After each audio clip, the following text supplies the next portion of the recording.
Quoi comprendre des importantes coupures en santé dans la région? Et après 9 jours de campagne électorale, quels sont les constats du bloquiste Sébastien Lemire? Voici les questions qu'on s'est posées pour vous.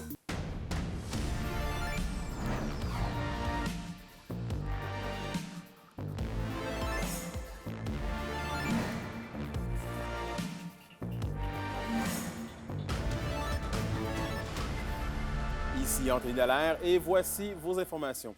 On débute le bulletin dans le monde de la santé. Le CISAT annonce la coupure de plusieurs centaines de postes. Olivier Morin fait le point sur la situation. 502 postes abolis en service clinique, dont la majorité étaient déjà vacants. En contrepartie, le CISAT prévoit créer 235 nouveaux postes pour redéployer le personnel touché. C'est une démarche devenue nécessaire pour notre établissement dans un contexte où le nombre d'employés est limité et le financement également est limité pour offrir l'ensemble des services à la population. Les syndicats de la santé dans la région ne voient pas la réorganisation annoncée d'un bon œil et craignent d'importants impacts. Ça n'a pas de bon sens. On se rend compte que le gouvernement se sert de Santé Québec comme bouclier pour ses prises de décision politiques, puis Santé Québec se sert des PDG comme ses pantins pour qu'on arrive à une agence de recouvrement, puis qu'on vienne à bout de combler les déficits. Donc vraiment, là, en ce moment, ça n'a pas de bon sens ce qui se passe en Abitibi-Témiscamingue.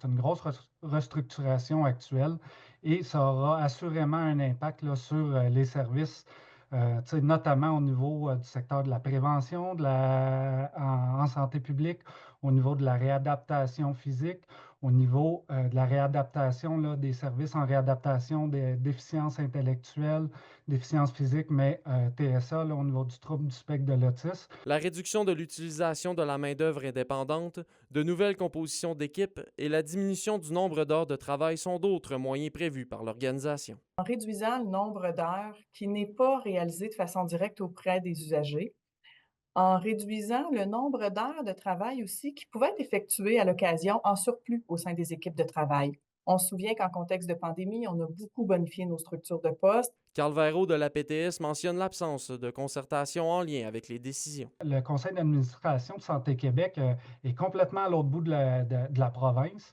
La population d'Abitibi-Témiscamingue n'a pratiquement plus un mot à dire.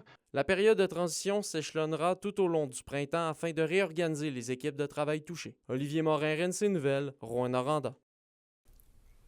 Et jour 9 de la campagne fédérale, on fait le point avec les différents candidats. On lance le bal avec le député sortant et candidat pour le Bloc québécois, Sébastien Lemire. Monsieur Lemire, bonjour. Bonjour, bonjour. J'espère que vous allez bien. Très bien. Particulièrement satisfait de cette première semaine de campagne-là. Puis je vous cache pas que se réveiller dans la neige, moi, ça me fait plaisir quand même. Et c'est quoi le bilan de votre première semaine? Là? Bien, le bilan, d'abord, pour moi, c'était évident qu'il fallait être prêt. D'abord, donc, dès le lancement de la campagne, dès les premières heures, bien, c'était l'affichage. Et chaque village, chaque ville d'Abitibi-Témiscamingue a pu voir que Sébastien Lemire est candidat du Bloc québécois dans la région. Évidemment, c'est les seules pancartes qu'on voit encore partout dans la circonscription une semaine après.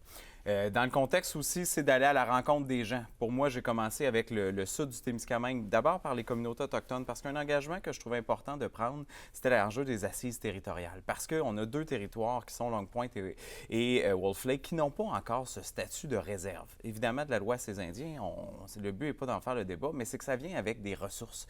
Des ressources pour la sécurité publique, des ressources pour les infrastructures, l'éducation, la santé, particulièrement pour les enfants.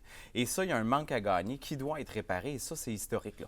On doit mettre l'accent là-dessus. J'ai eu des échanges avec Gary Anadasan-Gary, le ministre des Relations couronnes autochtones, mais ça doit se faire. La question du financement aussi d'initiatives autochtones par et pour les Autochtones, avec Yananchia, qui est une initiative qui est menée par le chef Len Simon, mais qui est d'envergure nationale. Il faut les nommer. J'ai fait des rassemblements dans chacune des grandes MRC du territoire, aussi donc le Témiscamingue, l'Abitibi-Ouest et l'Abitibi, pour aller à la rencontre des gens sur leur territoire. Au lieu de centraliser ça à Rouyn-Noranda, de commencer aussi avec les gens là où ils sont. On a eu une trentaine de personnes à chaque endroit et cette énergie-là était palpable. D'aller voir des endroits aussi, particulièrement du milieu agricole, avec les initiateurs de la lettre rouge qui nous informent, qui m'informent, c'est-à-dire que la situation n'est pas réglée pour eux.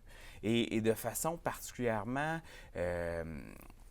Bien, chiffrer que les changements apportés, finalement, n'apportent pas les résultats qui font en sorte qu'ils reçoivent les compensations pour les pertes qu'ils ont à cause de la sécheresse, à cause du gel hivernal, à cause des situations, du manque de foin, etc. Mais politiquement, comment on se renouvelle pour leur offrir des choses différemment après 3 mandats? Comment on renouvelle notre offre politique pour ces gens-là que vous rencontrez sur le terrain? Bien, tout à fait. Moi, je trouve important d'avoir un engagement par semaine. Je vous ai parlé de celui de la semaine dernière. Bien, je vous donne en exclusivité, si vous le voulez bien, celui de cette semaine, qui est de créer un colloque régional sur les enjeux fédéraux dans la région d'Abitibi-Témiscamingue. C'est une idée qui m'est venue il y a un certain moment parce qu'on voit justement les manques à gagner du fédéral auquel je rappelle, on envoie la moitié de nos taxes et nos impôts à Ottawa. Qu'est-ce qu'on en a en région quand il est question du transport aérien, quand il est question de l'assurance-emploi, quand il est question des enjeux qui touchent les gens, des programmes de subvention qui sont toujours mal adaptés à la région de l'Abitibi-Témiscamingue. On a fait plusieurs interventions auprès de la ministre Saint-Onge de Patrimoine canadien pour pouvoir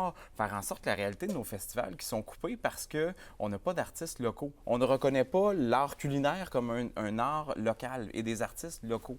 Mais si on veut faire venir des gens dans nos festivals et que ce soit des événements qui soient attractifs, on a besoin aussi de noms qui sont peut-être de Montréal, mais on a à voir ça aussi dans une perspective locale pour avoir des artistes locaux à leur côté et faire la promotion. Le fédéral ne répond pas présent là-dessus. Mais le premier colloque va être sur les aînés, certainement, suite à la consultation qu'on a fait.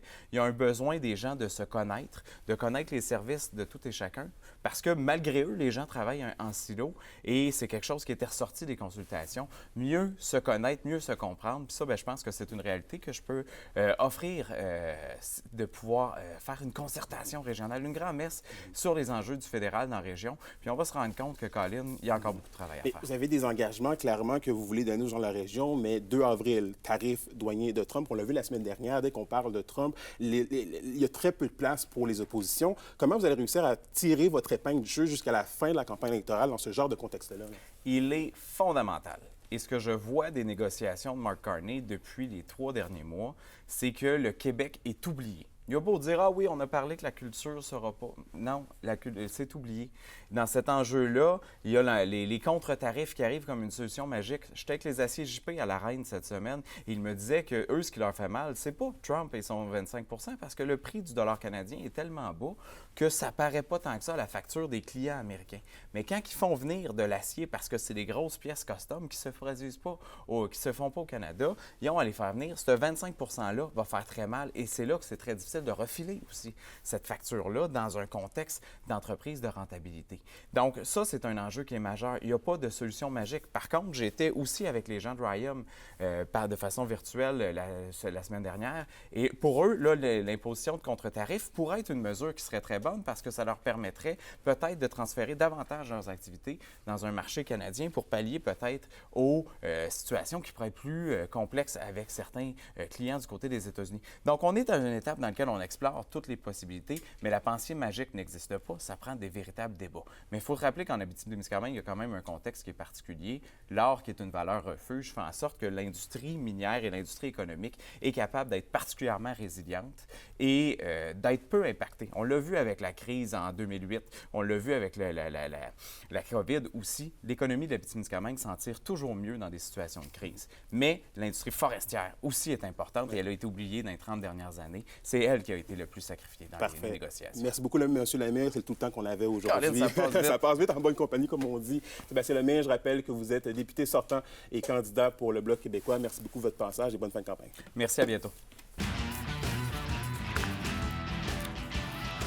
Et au sport, les Huskies entament les séries éliminatoires du bon pied avec 2 victoires, alors que les Foreurs ont enregistré 2 défaites. Pour un bilan des matchs complets, rendez-vous sur notre page YouTube Nouveau Abitibi-Témiscamingue. Et à la météo de l'Abitibi-Témiscamingue pour ce soir et cette nuit, c'est des nuages et possiblement de la neige pour l'Abitibi. Minimum entre moins 12 degrés Celsius et moins 13 degrés Celsius. Et finalement, pour la journée de demain, alternance de soleil et de nuages. Maximum de moins 6 degrés Celsius pour l'Abitibi et de moins 4 degrés Celsius pour le Témiscamingue. Et voilà, c'était vos informations régionales. Merci encore une fois d'avoir été des nôtres. Nous, on se dit bien évidemment à demain pour la suite des choses. D'ici là, prenez soin de vous.